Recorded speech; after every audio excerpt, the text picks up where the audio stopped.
Patty Mills sitting down to join us here at Media Day. Patty, good morning. Good morning, guys. Thanks for having me. Well, thanks for coming on. I guess the first question most Jazz fans want answered is, why Utah? Look, this is quite a special move and transition for me. I've been with Will Hardy for a long time, well over a decade. He was the first person to open the doors for me in San Antonio when I got to the Spurs. And little did we know at that time just how much experience that me and him would share. Good, bad, the ugly, we've been through it together, on and off the court. We've watched each other grow in our respective roles. So when I got the call about the Jazz and understanding what is happening here and a building of a strong foundation, I thought this was a perfect opportunity for me to help Will in any way I can, but also see an opportunity to help a really talented young group of gentlemen that are eager to win games and develop. So this is an environment that's very familiar to me, and that I can think I can help in a lot of different ways. You know that obviously everybody knows you're from Australia, and we talked to you just a second ago that we had Joe Ingles on. 8 years every week. The guy missed maybe 2 or 3 in 8 years, and it was a big time deal to have Joe come on. People really got to know him in the community. Okay. He's an outgoing guy anyway. He loves to Just a little bit. Yeah. Right, yeah. And he would talk about you and the friendship that you guys developed as teenagers. Yeah. You know, you're going way back here with that man. I'm wondering, he had a transition. He was here with the prior ownership and then a little bit with the new ownership. Mm-hmm. Did you ask him about this stuff? Did you need to ask him about what his opinion was of you coming here? Look, we've shared so many experiences just in life in general, but more so when he was over here in Utah. So it felt like through Joe I had known what Utah and Salt Lake City and the Jazz organization was all about just through him. So we were actually at the Olympics in Paris this summer, and we had finished. It was me and Joe's 5th Olympics, which is incredible in saying that.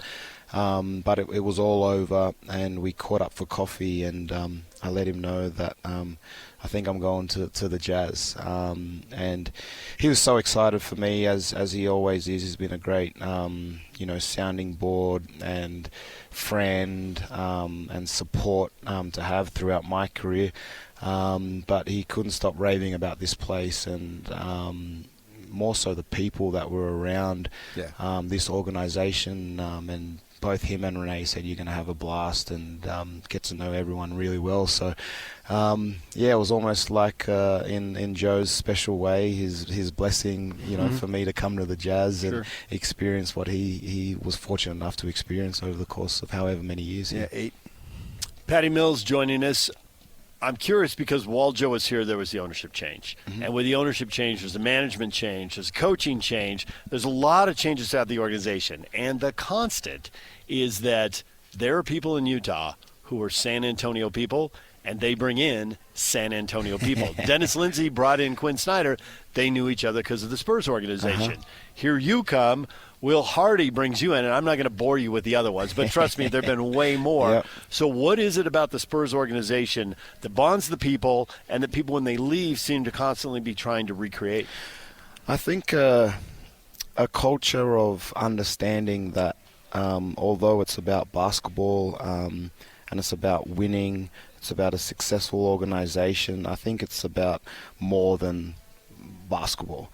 And what the culture has been in San Antonio for so long, and being a part of that, it's awesome to see how that culture has trickled down throughout other teams and organizations, especially here in Utah.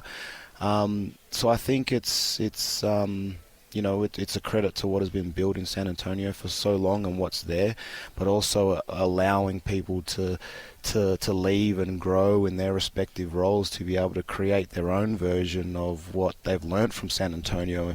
And after being there myself for 10 years and then leaving, there's a part of me that understands that and, can kind of do things in your own unique, special way. So it's exciting, walking in the doors and just seeing so many, familiar faces throughout the organization. It's cool, but to be able to come here and be a part of, another building culture that's already a culture that's been here for so long in terms of the fan base. But it's an exciting time, and walking in this gym, I'm very pumped to be able to be a part of this environment now.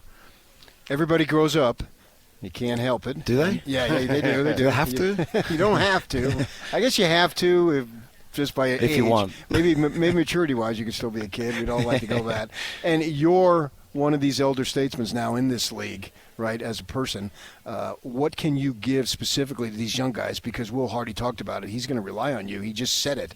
And he needs you to fulfill a role, even if it's not necessarily in a bunch of minutes, but you still have an important role. What do you think you can do? Yeah, no question. Look, I'm very clear about what my role is and why I'm here, and I've accepted it with open arms. I think it's a position that I'm good at in terms of being able to help the development of the younger guys, and just being able to be that veteran presence in the locker room. And I think, again, it's more than basketball at this stage, right? You're trying to build a foundation that will be strong enough to build on for many years from now. But I think it starts with it's a cliche thing to say, but I think it starts with a balanced lifestyle here at this age, and understanding the work ethic for some of these young guys is already there. You can fine-tune some things, but for these guys to have a successful and long career, it's about finding that balance, so you come back even hungrier. It's something that I've learned from many great teammates that I've had in Manu Ginobili and Tim Duncan. So I think there's a part here where I'm going to play a big role in keeping the level head of these young guys, and keep one foot in front of the other. It's going to be a long year. We're going to win a lot of games. We're going to lose a lot of games. It's making sure not to ride the highs too high, the lows too low, and at the very basic part of it, it's about enjoying this thing and having fun with it, enjoying each other's company in the locker room, on the floor, on the road, and cherishing those moments. I got like 40 more questions from you, but there's a guy standing right over your shoulder who's ready to he's tapping his wrist, ready. is he? He's ready to do this right now. I'll just leave you this. Next time you talk to Greg Popovich, okay, we're old enough that we remember when he had a press conference and he was just taking over in San Antonio, yep, and he said, "I want to create here what Jerry Sloan has in Utah." Yeah, incredible.